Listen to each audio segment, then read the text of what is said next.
नमस्कार दोस्तों, आपका स्वागत है इस यूट्यूब चैनल में जिसका नाम है अकाउंटिंग नॉलेज। मेरा नाम है सचिन और आप देख रहे हैं आपका अपना शो अकाउंटिंग नॉलेज। आज के इस वीडियो में हम बात करेंगे कि कैसे आप अपना उद्यम का रजिस्ट्रेशन बना सकते हैं। उद्यम को पहले हम एमएसएमई भी बोलते हैं, ठीक है। तो बेसिकली उद्यम हमें किस लिए चाहिए, क्योंकि उद्यम आजकल आपको पता ही है काफ़ी डिमांड में चल रहा है, जिस सेक्शन 43B के कारण, जिसके अंदर आपको जो आप अगर किसी से माल ख़रीदते हैं तो उसको विदिन आपको 15 दिन के अंदर पेमेंट करनी होती है अगर वो एमएसएमई में है। अगर आप भी एमएसएमई में हैं तो आपको भी 15 दिन के अंदर पेमेंट मिलेगी। तो वो ये सब आप जानेंगे कैसे आप अपना उद्यम का रजिस्ट्रेशन बना सकते हैं। अगर आपने हमारे चैनल को लाइक नहीं किया तो लाइक एंड सब्सक्राइब जरूर करें और हमारी पुरानी वीडियो को भी ज़रूर देखें, ठीक है। जिसमें मैंने काफ़ी वीडियो डाल रखी हैं, या आप उनको भी ज़रूर देखें एक बार, जिससे आपको काफ़ी अच्छी नॉलेज मिलेगी। तो बेसिकली आपको उद्यम के लिए क्या करना होता है, सबसे पहले आप डालिए उद्यम रजिस्ट्रेशन करने के लिए आपके पास 2 चीज़ें होना मैंडेटरी है। सबसे पहले आपके पास होना चाहिए एक पैन कार्ड और एक आधार कार्ड। अगर आपके पास दोनों चीज़ें हैं तो आप उद्यम का रजिस्ट्रेशन आराम से बना सकते हैं। जीएसटी नंबर है या नहीं उसके लिए मैंडेटरी नहीं होता। अगर जीएसटी नंबर आपके पास है तो वेल एंड गुड, अगर नहीं है तो उसके लिए भी आप बिना जीएसटी नंबर के भी आप बना सकते हैं। सबसे पहले आप, जैसे कि मैंने उद्यम रजिस्ट्रेशन टाइप कर दिया गूगल पे, तो ऑटोमेटिक उद्यम का रजिस्ट्रेशन आ जाएगा। तो जैसे हम खोलेंगे उसके सामने हमारी ऐसे एक साइड ओपन होगी, उसमें सबसे ऊपर लिखा हुआ है एमएसएमई उद्यम रजिस्ट्रेशन, क्योंकि इसको एमएसएमई भी बोलते हैं और उद्यम रजिस्ट्रेशन भी बोलते हैं, ठीक है। आपके सामने ऊपर ऐसा है ministry of micro small and medium enterprise के नाम से ऊपर एक लोगो आया है। ये गवर्नमेंट की ऑफिशियली साइड है, इस पर जाकर आप अपना बनाना, ठीक है। सबसे पहले आप ऊपर लिखा होगा welcome to registration here for new enterprise, ठीक है। हम नया बनाना है तो उसके लिए हम इस पर क्लिक करेंगे। जैसे हम इस पर क्लिक करेंगे आपके सामने ऐसा ऑप्शन को आ जाएगा, इसमें लिखा हुआ होगा आधार वेरिफिकेशन विद ओटीपी। एक चीज़ आप और ध्यान रखना, आपके जो आधार आप इसमें जिसके नाम से आप बनाना चाहते हैं उसके अंदर फ़ोन नंबर अपडेट होना चाहिए, क्योंकि उस पर एक ओटीपी आता है और ओटीपी के साथ ही इसमें आपका प्रोसेस आगे बढ़ेगा, ठीक है। तो सबसे पहले हम अपना ऑप्शन इसमें आधार नंबर डालते हैं और उस पर डालेंगे नेम एज पर आधार, ठीक है। ये दोनों चीज़ें डालना है आपके पास। उसके बाद वैलिडेट टू जनरेट करना है, ठीक है। जैसे आप इस पर अपना डिटेल दोनों चीज़ डाल देंगे, आपके फ़ोन में एक ओटीपी आएगा, वो ओटीपी को आपने इसमें डाल देना है। जैसे ओटीपी डाल के आप वैलिडेट करेंगे आपके सामने लिखा हुआ जाएगा पैन सक्सेसफुल, ठीक है। उसके बाद आपने क्या करना है, सक्सेसफुल लिखा हुआ जाएगा नेम आपने क्या करना है, सबसे पहले डालना है अपना ऑर्गेनाइजेशन का नेम, ठीक है। आप क्या हो, इस पर मान लीजिए आप प्रोप्राइटर हो, आप हिंदू अनडिवाइडेड फैमिली हो, पार्टनरशिप हो, कोऑपरेटिव हो, प्राइवेट लिमिटेड हो, पब्लिक लिमिटेड हो, सेल्फ हेल्प हो, लिमिटेड हो, ट्रस्टी हो, जो भी आप सेलेक्ट कर लीजिए, ठीक है। मेरे केस में मैं प्रोप्राइटर्स हूँ तो मैं प्रोप्राइटरशिप, ठीक है, सेलेक्ट करता हूँ। जैसे आप प्रोप्राइटर सेलेक्ट करेंगे उसके बाद आपने पैन नंबर डालना है अपना। पैन नंबर डालने के बाद, ठीक है, एंटर पैन नंबर डालने के बाद क्या करना है, इसमें name of the pan holder, आपने पैन होल्डर का नेम डालना और डेट ऑफ बर्थ डाल के आपने पैन वैलिडेट करना है। ये पहले पैन की डिटेल चेक करेगा, ठीक है। तो मैं उसमें पैन नंबर डालता हूँ अपना। जैसे पैन नंबर डालेंगे आप, डिटेल डालने के बाद आपने उस पर पैन वैलिडेशन पर क्लिक कर देना है। जैसे आप क्लिक करेंगे इस पर सक्सेसफुल लिखा हुआ जाएगा, ठीक है, कि your PAN has been successfully verified. उसके बाद आपने कंटिन्यू पे क्लिक करना है। जैसे आप कंटिन्यू पे क्लिक करेंगे, ठीक, सबसे पहले आपसे पूछेगा have you file ITR with previous year, इसको येस या नो कर देना, ठीक है। ITR येस प्रीवियस फाइल, अगर आप फाइल करते हैं तो इसको येस कर देना और नहीं करते तो उसको नो कर देना, ठीक है। मेरे केस में मैं नहीं करता तो मैंने नहीं लिखा। फिर पूछता है do you have an GST number, तो मेरे केस में अगर है तो इसको येस कर देना, नहीं है तो अगर आप ऐसे आप डील करते हैं जिसमें एग्जाम्प्ट होता है तो उसको आप एग्जाम केस में भी ले सकते हैं, ठीक है। मेरे केस में नो है तो मैं इसको नो कर दूँगा। उसके बाद आप जैसे नीचे आएंगे उसके बाद आपने अपना मोबाइल नंबर डालना है और ईमेल आईडी डालना है, ठीक है। मोबाइल नंबर और ईमेल आईडी डाल दीजिए, ठीक है। उसके बाद आपने क्या करना है, नीचे आएंगे जैसे आप सेक्शन 8 आएंगे, फिर सेक्शन 8 में आपने क्या करना है, सोशल कैटेगरी डालना है। जनरल है, SC से हैं, SC से हैं, OBC से हैं, तो हम SC से हैं तो उसको हम क्लिक कर देंगे, ठीक है। उसके बाद आपने जेंडर डालना है, तो मेल जैसे मेल जेंडर डाल देना। उसके बाद आपने कहा अगर आपको डिसेबल वगैरह हैं तो उसको आप येस या नो करके डाल दीजिए। हमारे केस में नहीं है तो हम उसको नो कर देंगे, ठीक है। उसके बाद आपने 11 पॉइंट में ये ध्यान से डालना है अपना नेम ऑफ इंटरप्राइज, जो भी आपका इंटरप्राइज आपका जो नाम है, अगर आप अपने नाम से बनाना चाहते हो तो आप अपने नाम डाल दीजिए, और अगर आप अपने नाम से नहीं बनाना चाहते तो आप किसी और नाम से, अगर आप किसी कंपनी के नाम से बनाना चाहते हो तो वहाँ कंपनी का नाम डालेगा। इसकी मेरे नाम से कंपनी नहीं है तो मैं ऐसे अपने नाम डाल देता हूँ, सचिन लिख देता हूँ, ठीक है। नेम ऑफ द यूनिट में भी आप अगर इंडिविजुअल हैं तो आप नेम ऑफ द यूनिट में भी सचिन डाल दीजिए और इसको ऐड टू यूनिट कर दीजिए। जैसे आप ऐड टू यूनिट करेंगे आपके सामने यहाँ नीचे ऐड हो जाएगा, ये करना मैंडेटरी है, ऐड करना, बिना ऐड करके आगे नहीं बढ़ेगा। जैसे आप ऐड पे फिर यहाँ पे पूछेगा लोकेशन ऑफ प्लान, जहाँ पर आपका बिजनेस है, कि अगर आप अपने घर से ऑपरेट करते हैं तो आप अपने घर का लोकेशन, घर का एड्रेस डाल सकते हैं। और आप घर से अगर आप ऑपरेट नहीं करते हैं तो अगर आपका कहीं और लोकेशन है तो आप वहाँ का एड्रेस डाल दीजिए। यूनिट का नाम पूछेगा तो यूनिट का नाम से मैंने यहाँ पर जो डाला वो यहाँ पर ऑटोमेटिकली अपना हो जाएगा। तो उसके बाद आपने अपना पूरा एड्रेस डाल देना है, फ्लैट का नाम है, फ्लैट डाल देना, जो आपका पूरा एड्रेस है, विलेज, जो भी कुछ डालने के बाद आप लोग ऐड टू प्लान करना है। ऐड टू प्लान करते ही आपको उसको यहाँ और लोकेशन आ जाएगी। जैसे कि मेरे केस में कुछ है, मैं भी ऐसे एग्जांपल के लिए डैश डैश कर देता हूँ ताकि मुझे एरर ना दिखाए, ठीक है। तो मैं इसको डैश डैश कर देता हूँ।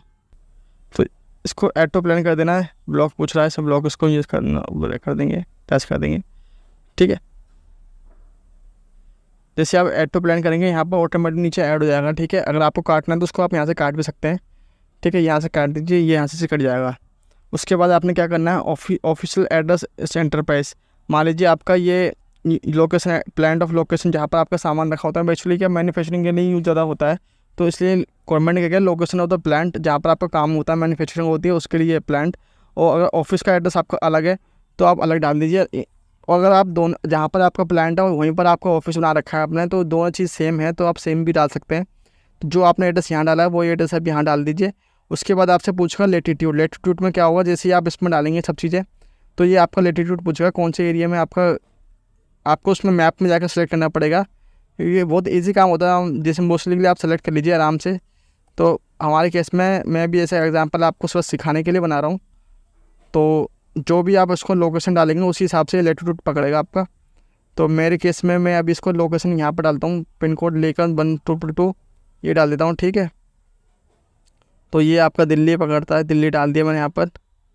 और दिल्ली के बाद यहाँ पर मैं सेंटर दिल्ली डालता हूँ, और सेंटर दिल्ली, ठीक है। तो यहाँ पर लेटीट्यूड पूछेगा अपने आप, तो लेटीट्यूड ये अपने आप पकड़ेगा। आपका जो मैप आएगा वो मैप आ जाएगा आपके केस में। जो मैप में ही आपने सेलेक्ट करना है कौन सा आपका एरिया था, उस हिसाब से आप उसको सेलेक्ट कर लीजिए, ठीक है। तो ये आपका ऐसा मैप खुद का आ जाएगा। और सेंट्रल दिल्ली, जैसे मैंने यहाँ पर सेंट्रल दिल्ली डाला था कि आप पंजाबी बाग के हैं, रोहिणी के हैं, ईस्ट दिल्ली के हैं, सादरा के हैं, कौन सा आपका एरिया होगा, जहाँ के भी हो, मैं दिल्ली के बता रहा हूँ। अगर आप अदर स्टेट के भी हैं तो वहाँ का भी पूरा सेम यहाँ पर आ जाएगा। और आपने सिर्फ क्या करना है, इसको सेलेक्ट करना है और यहाँ पर पिन कर देना है। जैसे आप पिन करेंगे, ठीक है, पिन करने के बाद आपने क्या करना है, यहाँ बस पिन कर देना है। और पिन कर देने के बाद आपने इसको छोड़, यहाँ पर लेटीट्यूड की वैल्यू अपने आप आ जाएगी। यहाँ पर ये देखिए, यहाँ पर ये वैल्यू आ गई लेटीट्यूड की। और यहाँ आपने क्या करना है, बस ओके करना है, ऊपर क्लिक करना है। ओके जैसे करेंगे आपके सामने यहाँ लेटीट्यूड की वैल्यू पहले कुछ नहीं आ रही थी, अब यहाँ पर ऑटोमेटिकली आ गई है। उसके बाद आपने कुछ नहीं करना, 14 नंबर पर लेना है अपने प्रीवियस ईयर जो EM कोई आप में रजिस्ट्रेशन, एनी रजिस्ट्रेशन ले रखा था, इसके हिसाब से पंजीकरण यदि है तो आपको इसको यस कर देना, नहीं है तो इसको नो कर देना। स्टेटस ऑफ इंटरप्राइज, ठीक है। आपके केस में क्या स्टेटस ऑफ इंटरप्राइज में आपने कहना डेट ऑफ इनकॉर्पोरेशन, ठीक है। अगर आपके केस में क्या है कि यदि आपको याद है आपकी इनकॉर्पोरेशन डेट कुछ याद नहीं है, अगर आपने डेट जो आपकी बिजनेस है अगर उसने आपका कब आपने स्टार्ट किया था उस हिसाब से आपने इसको डाल देनी है। और अगर आपका रजिस्ट्री नंबर नहीं है तो आपने जब स्टार्ट किया था वो डाल दीजिए। और अगर रजिस्ट्री नंबर है तो जो अब आपने रजिस्ट्री नंबर लिया था तो उस हिसाब से आप डाल देना, ठीक है, अपना डेट ऑफ इनकॉर्पोरेशन। और कहता है वेदर प्रोडक्शन इन बिजनेस से कमेंट, ठीक है। उसके बाद डेट ऑफ ठीक है, जो आप डेट है वो डाल देना। ये डालने के बाद आपने क्या करना, 16 नंबर पर बैंक की डिटेल डालनी है। तो बैंक की डिटेल आपने, जो आपकी बैंक की डिटेल है वो आपने यहाँ पर डाल देनी है। बैंक का नेम डालना है, अपने IFSC कोड डालना है, बैंक का अकाउंट नंबर डालना है। जैसे शिफ्ट से डालेंगे उसको डालने के बाद आपने कुछ नहीं करना, फिर आपने 17 पॉइंट डालना है, मेजर एक्टिविटी यूनिट, ठीक है। आप मैन्युफैक्चरिंग करते हैं, सर्विस करते हैं, अगर आप सर्विस करते हैं तो सर्विस ले लीजिए, अगर आप मैन्युफैक्चरिंग करते हो तो मैन्युफैक्चरिंग ले लीजिए। अगर आप सर्विस भी देते हैं तो सर्विस में तो आप ट्रेडिंग मोस्टली होती नहीं है, क्योंकि मैन्युफैक्चरिंग में होती है, ठीक है। तो अब आप क्या करिए, नॉन ट्रेडिंग लिख दीजिए, नॉन ट्रेडिंग, हम ट्रेडिंग नहीं करते हैं। और उसके बाद आपने फिर अपना नेशनल NIC कोड जो होता है वो आपको इसमें डालना होता है। अगर सर्च करना है सर्च कर दीजिए, अगर नहीं करना चाहते तो आप विश्वास सर्विस में करिए। और यहाँ पर ये देखिए जितने सारे कोड आ गए इसमें। आप अब जो आपको कोड लेना है वो आप ले सकते हैं इनमें से, जैसे कि फूड हो गया आपकी, ठीक है, और टेलीकम्युनिकेशन हो गया, जो आपने other financial activities, real estate activities, legal and accounting activities, जो अकाउंट्स वगैरह जो करते हैं, लीगल एंड अकाउंटिंग एक्टिविटीज़ जो वगैरह करते हैं उस केस में भी आप ले सकते हैं। Rental and leasing activity, employment activities, travel agency और tour operator other than service, reservation service activities, ठीक है। जो भी आपका हो वो आप इसमें सेलेक्ट कर लीजिए। ज़रूरी नहीं है कि यही होगा। जैसे आप इसमें सेलेक्ट करेंगे, मान लीजिए हम टूर ऑपरेटर में डालता हूँ, मुझे टूर ऑपरेटर था मुझे, ठीक है कहाँ गया, रेंटल एंड लीजिए, चलो ये भी नहीं आ रहा, तो हमें लीगल अकाउंटिंग डालते हैं, उसके आसान वीडियो बना रहा हूँ। तो ठीक है, जैसे हम लीगल एक्टिविटीज़ में आप accounting, book keeping, auditing and tax condition consultancy, वो जो आप डालेंगे वैसे ही आ जाएगा इसके अंदर। ठीक है, अब इसमें हम क्या करते हैं, अकाउंटिंग, बुक कीपिंग जो आप डालेंगे कोड आप ले लीजिए। उसके बाद आपने क्या करना है, अब आपके कितने लोग आपके यहाँ काम करते हैं वो आपने पूरा ध्यान से डालना है। जैसे कि आप मेल कितने हैं, फीमेल कितने हैं, अदर्स कितने हैं, वो आप कैटेगरी अपने आराम से डालेंगे। डालने के बाद आपने बस नीचे आना है। फिर आपने यहाँ पर क्या, अगर आप ITR फाइल करते हैं तो पूछता है WDV। ठीक है, अगर आप ITR फाइल करते हैं तो आपकी जो कुछ फिक्स असेट्स जो होंगे उसकी जो क्लोजिंग वैल्यू आएगी वो 31 मार्च जो आपके फाइनेंशियल 22-23 किया उसकी आपने क्लोजिंग वैल्यू डाल देनी है यहाँ पर, अगर आप ITR फाइल करते हैं। अगर नहीं करते तो उस केस में आपने जीरो कर देना है। ठीक है, उसके बाद पूछता है कॉस्ट ऑफ कंट्रोल, अगर आपका इस कॉस्ट अकाउंट की ऑडिट वगैरह होता है तो आप यहाँ पर डाल दीजिए, अगर नहीं है तो उसको आप ज़ीरो कर दीजिए। फिर आपने अपने टोटल टर्नओवर डालनी है 22-23 की, अगर है तो डाल दीजिए, नहीं है तो उस केस में भी आप इसको ज़ीरो कर दीजिए। उसके बाद आपने कुछ चीज़ें और पूछता है 22-23, 24, 25, 26, 27 में कुछ पॉइंट जो होते हैं। अब आपको ये पूछता है कि जैम पे आपको रजिस्ट्रेशन चाहिए। मोस्टली जैम का आपको बारे में पता है तो ठीक है, नहीं पता मैं आपको बता दूँ, ये गवर्नमेंट की वेबसाइट होती है जहाँ पर गवर्नमेंट अपने कॉन्ट्रैक्ट टेंडर पास करती है और टेंडर के हिसाब से लोग उस पर अपना बीट करते हैं। फिर उसको वहाँ से गवर्नमेंट के सारे जो काम होते हैं जैम पे होते हैं। यहाँ पर जैसे अमेज़ॉन, फ्लिपकार्ट वगैरह पे भी ऐसी लिस्टिंग होती है, वैसे ही वहाँ भी अगर अपनी लिस्टिंग करके आप उसका माल सेल कर सकते हैं डायरेक्ट अपने गवर्नमेंट को। तो उस केस में अगर आपको चाहिए तो उसको यस कर दीजिए, वरना नो कर दीजिए। जो चीज़ें इसमें मांग रहा है उसका अगर आपको रिक्वायरमेंट है तो आप उसको यस करिए, अदरवाइज़ उसको नो कर दीजिए। इन सबको हम सबको नो कर देते हैं। जैसे आप सबको नो करेंगे, इसके बाद सारी डिटेल अगर आप पूरी फिल होगी, आपकी कोई OTP वो आप अगर आपकी सब चीज़ ठीक होगी तो कुछ एरर नहीं होगा, तो उस केस में आपने क्या करना है, submit and get final OTP। जैसे आप सबमिट और गेट फाइनल OTP क्लिक करेंगे, आपके सामने एक OTP आएगा, उस OTP को आपने डाल देना है। ठीक है, OTP डालने के बाद आपका फाइनल पूछेगा, फाइनल सबमिट कर देंगे। फाइनल सबमिट करने के बाद आपको जैसे आप सबमिट करेंगे आपके सामने एक जैसे आप फाइनल सबमिट करेंगे आपके सामने प्रिंट का ऑप्शन आ जाएगा, उसको आप प्रिंट कर लेना। प्रिंट करके आप उद्यम रजिस्ट्रेशन रख सकते हैं। तो ऐसे ही बिल्कुल हैंड टू हैंड ये उद्यम रजिस्ट्रेशन आ जाता है। और अगर इसमें कुछ भी आपने अपडेट वगैरह करना है तो वो मैं आपको नेक्स्ट वीडियो में बताऊंगा कि कैसे अगर आपका उद्यम रजिस्ट्रेशन गलत बन जाता है तो उसको एडिट कैसे करते हैं। उसके लिए मैं आपको एक अलग वीडियो बनाऊंगा। नेक्स्ट वीडियो में आपको ये सिखाऊंगा कि आप उद्यम को आप अगर आपसे कोई मिस्टेक हो जाती है तो उसको ठीक कैसे करते हैं। तो वो सब करेंगे नेक्स्ट वीडियो में। और अगर आपने इस वीडियो में कुछ जाना होगा, समझना होगा, तो अगर आपको ये वीडियो अच्छी लगी है तो आपको चैनल को लाइक एंड सब्सक्राइब जरूर करें ताकि हमें मोटिवेशन मिलता रहे। धन्यवाद। फिर मिलते हैं अलग वीडियो में, फिर मिलते हैं दूसरी वीडियो में कुछ नया लेके। धन्यवाद।